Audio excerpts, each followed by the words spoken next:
On this episode of Hitz Boxing. And he got in the ring with George Foreman. Bobby was, I wouldn't say he was knocked out, but I think it was a good stoppage, really. Bobby, come on, how can you say that? No, I'll tell you why. I got up, I was up, I was fine. But what I'm trying to say is...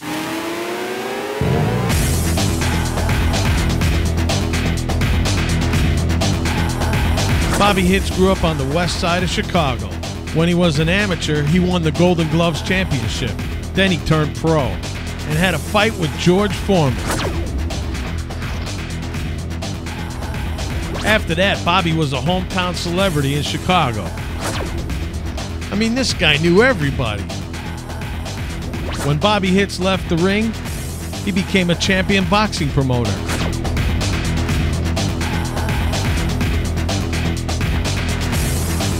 He even went on to train Donny Osmond to fight Danny Bonaducci. Now he's filling up arenas across the country. And working and training with boxing's biggest up-and-coming stars. Bobby Hitz is the unofficial mayor of Chicago. And this is Hitz Boxing. On the way down to go visit my old trainer, Pat LaCasa, at the Old Neighborhood Italian-American Club.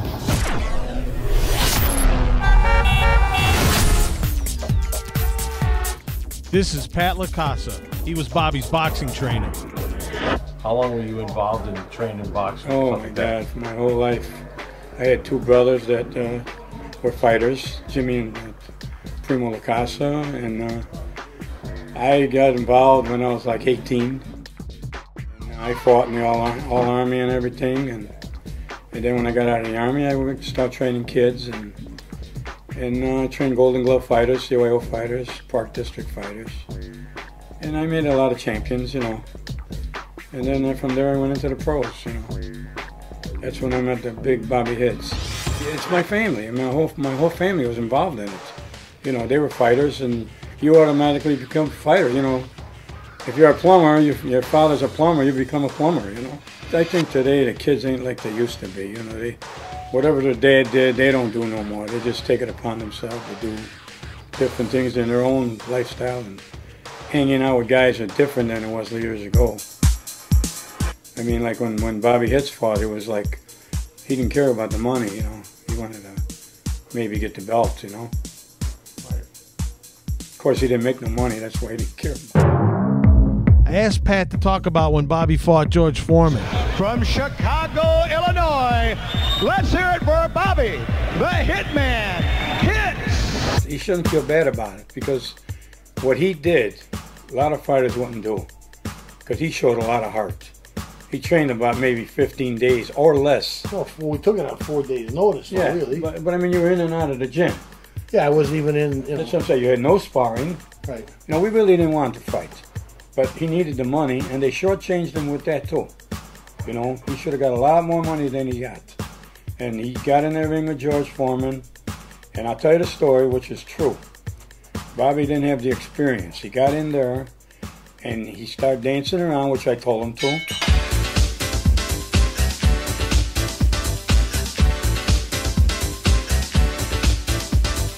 And George was chasing him around the ring.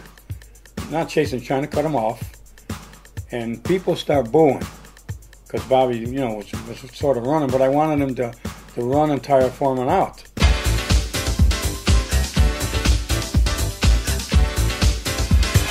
So Bobby got pissed off and he went at George. And they got into it, and they both threw right hands, and George caught Bobby right on the top of his temple.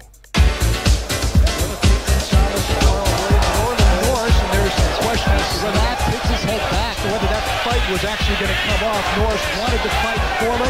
Foreman never went to the ring against Orland Norris. Oh, the right hand trumpet hits. What a shot. What a right hand. And absolutely Bobby Hitz is out, and he is in some other place as he gets counted out now by referee Bob Watson. And that is it at the end of the first round. It's all over. Short work of Bob Hitz, and he's upset about it, but how can you go much longer against a guy like George Foreman? Don't you think they stopped that fight too early, though? You know what? Bobby was, I wouldn't say he was knocked out, but I think it was a good stoppage, really.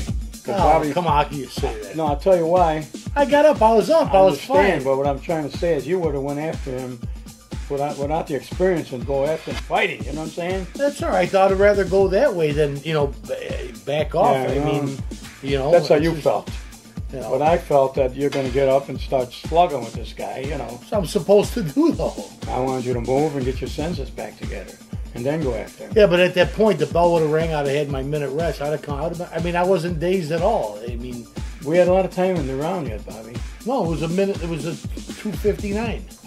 Was that close? Yeah. So okay, then it was a fast stoppage. I remember. I didn't know the time. I thought it was a little more time in the round. Well, how come there was no rematch? George wouldn't take it. Yeah, but how many times? Remember, I was supposed to fight him 3 other times. Yeah. They always pulled me out. And remember, well, a guy like George, when he beats a guy like Bobby, he figures I beat him once. Why should I try it again? He might beat me. Here, they didn't want to. They didn't want, and you could confirm this. We were supposed to fight him 3 other times, and every time I would be in great shape, and they would push me out and put someone else in. We were supposed to be the very first fight of his comeback. And it was supposed to be in France. You remember this? Right. It was supposed to be in France.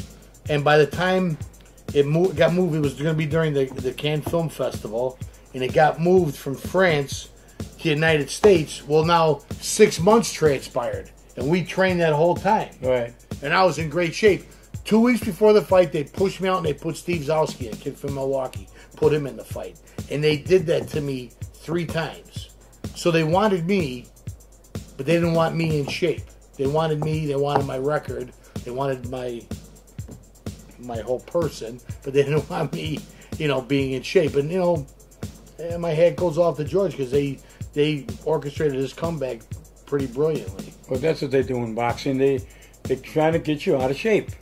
When he was ready, they're going to give him the fight. And then he slacked off, and then they give him the fight.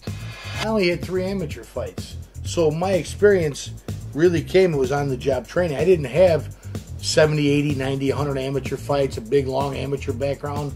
I won the Golden Glove Championship in 83, and I turned pro in 85. I had 3 fights. Coming up on Hitz Boxing. This kid comes from Detroit. And Bobby's sparring with the guy, and he hits Bobby in the right? I hate being late for anything. I'm a on-time person. I hate being late. You never stop saying stuff. Never. You never stop. Really? Frankie, turn the camera up. I can't. I swear to.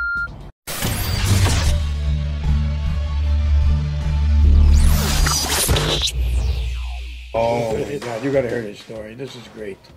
This kid comes from Detroit. And Bobby's sparring with the guy, and he hits Bobby in the right? No, he kicked me in the. No, he kicked you when you went down.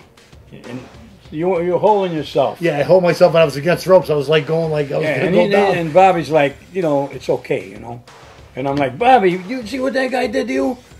And Bobby jumps up now. He ain't got no more pain, He's ready to kill this guy. The guy runs, jumps out of the ring, runs down the hall. Bobby's right after him, running down Taylor Street. Chasing through the whole neighborhood. Then all of a sudden all the kids, all of a sudden all the kids in the neighborhood took off after this guy. Bobby's fights are legendary. And one of his famous fights was when he fought Larry Roberson in 1987. Bismarck Hotel, they fought a guy named Roberson. So, Bobby was in shape here. He gets this guy, and he gets the guy on the ropes. He hits him right, left, right, left, right. Guy's head is all over the place, right?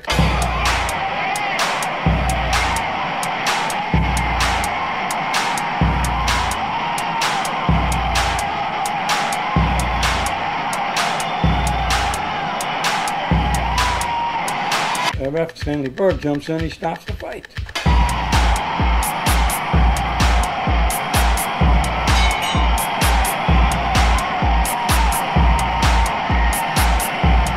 The guy's really aggravated because the fight has stopped.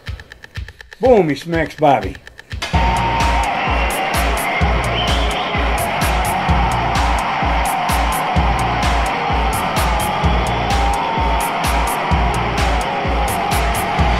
Bobby runs to the corner, comes to the corner, everybody's in the ring. I said, Pat, that guy just hit me after the bell. I said, well, go hit him. He runs back.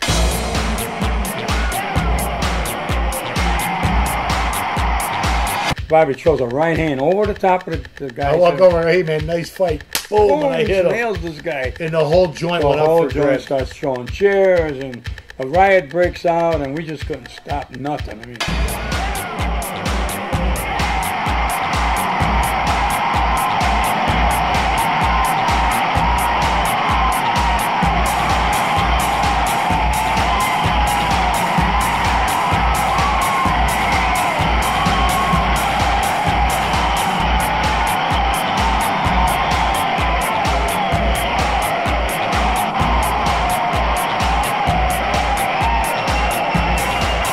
and it was great because Harold Washington, the mayor of Chicago, was there with Don King, Father George Clemens. They're all there. So then it was all in the newspapers and everything, and that's how I became like in the media, because I'm doing all these interviews about this riot after the fight. It was pretty cool because then after the fight, Don King's right-hand guy, Duke Durden, and his son, Carl King, came in my dressing room, and they're like, hey kid, we want to take you for dinner. We want to sign you. Remember that? They wanted to sign me. You're a crazy white guy. I mean, they were like getting like, this could be great. You got a lot of balls, and I mean, I never saw anything like that in my life, and and it was, So. Then we had to go in front of the board because he hit the guy and started a riot. So they asked Bobby. They said, Bobby, what made you do that? What do you think he says? My coach told me to do it. He almost got me suspended for my license. I shouldn't have told him that. Because I listen to my coach, whatever he tells me to do. He told me to walk through a wall, I walked through the wall. And see, that's how I looked at the fighter-trainer relationship. It was like, whatever he told me to do, I would do it. I mean, this guy brought everything out in me. Everything. Coming up on Hitz Boxing.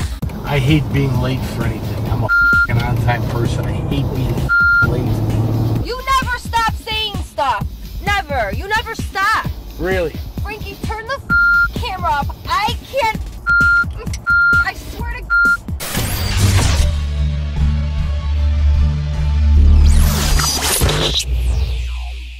We finished up with Pat LaCasa that day, and the next day, myself, Bobby, and Renee took off for a meeting. We were running a little bit late, and if anybody knows anything about Chicago traffic, it gets a little difficult. I hate being late for anything. I'm a f***ing on-time person. I hate being late.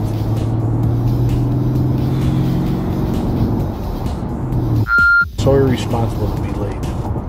I hate people that are f***ing late.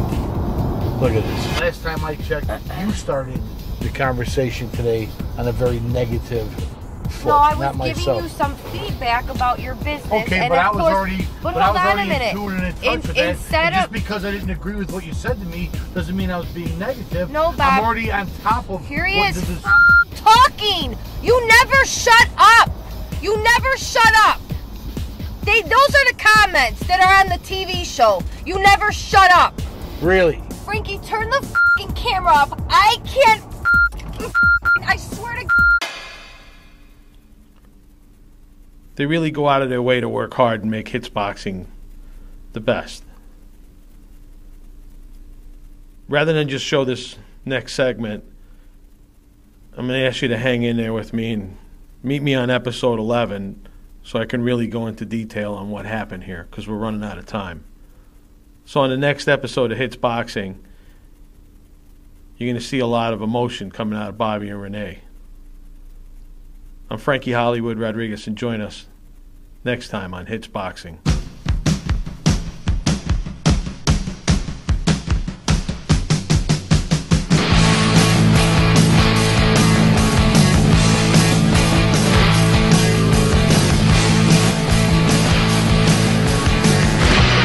Hitz Boxing is produced by Bobby Wood Productions.